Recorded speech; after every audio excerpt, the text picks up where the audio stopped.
ChargePoint stock dropped 35% this Friday alongside two major announcements made by the company, one of which being changes to their executive leadership.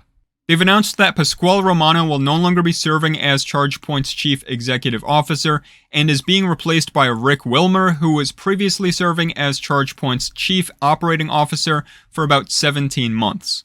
They have a quote here from Rick Wilmer on this change. He says, "I am honored to be appointed CEO, and I'm excited to guide ChargePoint into our next chapter of growth and evolution. I look forward to working with our amazing employees, customers, and partners to make a positive difference for them and the planet we all share." Pasquale Romano will remain as an advisor to ensure a seamless transition, but it doesn't sound like he's going to remain with the company beyond that. ChargePoint also announced that their chief financial officer, Rex Jackson, has also departed the company effective the same day, and Manzi Katani, who is currently ChargePoint's Senior Vice President of Financial Planning and Analysis, has been named the Interim Chief Financial Officer, and ChargePoint will commence a search to identify a permanent candidate for that position. Now, of course, they don't give a ton of specifics here as to why Pasquale Romano and Rex Jackson are no longer with ChargePoint, but based on the wording in this press release, it sounds like ChargePoint itself removed Pasquale Romano from the CEO position, already had Rick Wilmer lined up in place.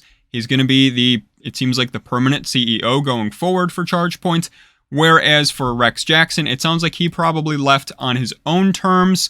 It doesn't sound like he was removed by ChargePoint, but has instead chosen to leave the company, most likely alongside the removal of Pasquale Romano. And, for Rex Jackson, they don't have a permanent new CFO lined up yet. They just have Manzi Katani, who is going to be serving as the interim CFO.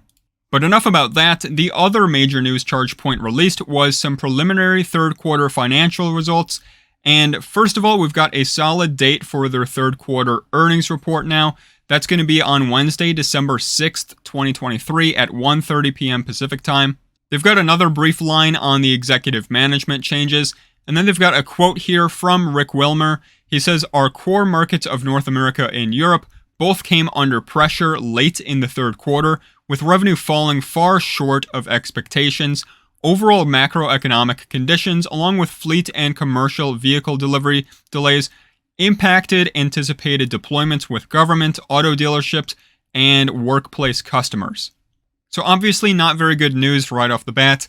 He's got another quote here. He says, "The ChargePoint board and I are committed to significantly improving operational execution to ensure that the company is building a stronger, more resilient business for the benefit of all stakeholders.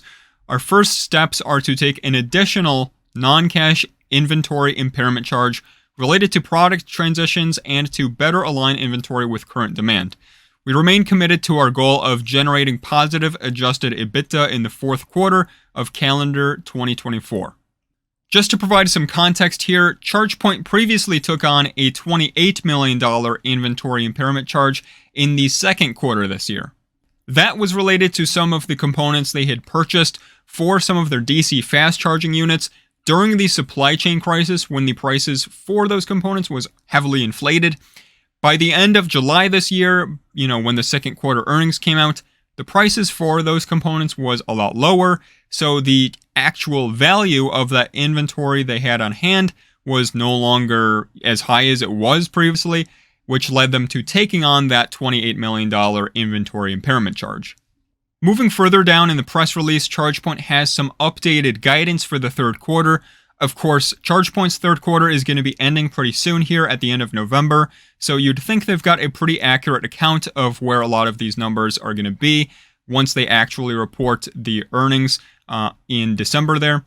But starting off here, we have revenue of $108 to $113 million. That's only 70% of what they were previously guiding, being $150 to $165 million. Then there's the impairment charge. It's going to be $42 million. Remember, the second quarter impairment charge was $28 million, but this time it's going to be resulting in GAAP gross margins of negative 23 to 21% and non-GAAP gross margins of negative 19 to 17%. But if you exclude that impairment charge, They're expecting their non-GAAP gross margins to be between 19 and 21%, but that's still below what they were previously guiding for with 22 to 25%. They're also expecting their GAAP operating expenses to fall between $129 and $131 million, non-GAAP operating expenses between $80 and $82 million, and that compares to $81 to $84 million that they were previously guiding for. At the end of October, their cash equivalents, and restricted cash was approximately $397 million, and that includes $232 million that came from their at-the-market share offering. Their $150 million revolving credit facility also remains undrawn, and they have no drawn debt maturities until 2028. So overall, this is very bad news for ChargePoint. The two things that stick out the most to me, one of those is the inventory impairment charge here, $42 million. I'm not very impressed with that, especially after the $28 million impairment charge we just saw the previous quarter. And the other thing is the very low updated revenue guidance, only 70% of what they were previously guiding for. It makes me personally a lot more skeptical of ChargePoint's expectations for their future, and also it's never good to see this weakening demand for a company's products like this. I actually recently made a video on whether ChargePoint and their products still have a competitive edge in the charging industry, particularly compared to Tesla's chargers, now that Tesla is becoming a lot more competitive. So be sure to check that video out next. I'll see all of you over there, and thank you guys for watching.